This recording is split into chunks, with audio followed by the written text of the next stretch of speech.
we've done a lot of work on the impact of your mother's hypochondriasis on you and your siblings, the fact that you and your older sister have had to take on quite a significant parental role for your younger sisters.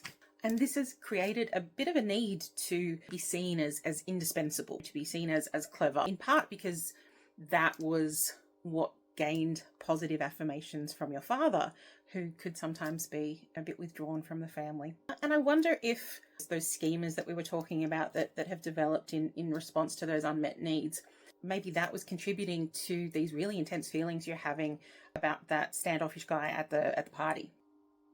Do you think there could be a little bit of overcompensation because he didn't immediately see how, capable and indispensable and clever you are?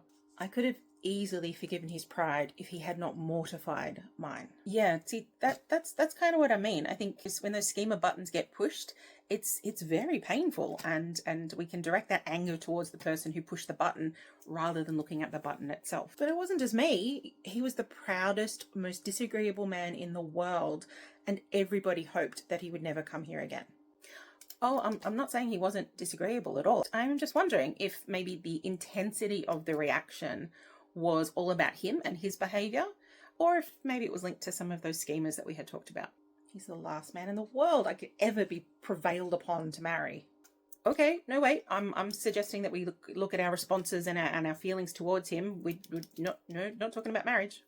It's a truth, universally acknowledged. Every single man in possession of a good fortune must be in want of a wife. Yeah, I'm wondering if even talking about this has maybe been a bit too activating and we're going into coping mode, because it feels like you're just sort of repeating back things that you've heard your mother say. I really want to hear how you feel about him.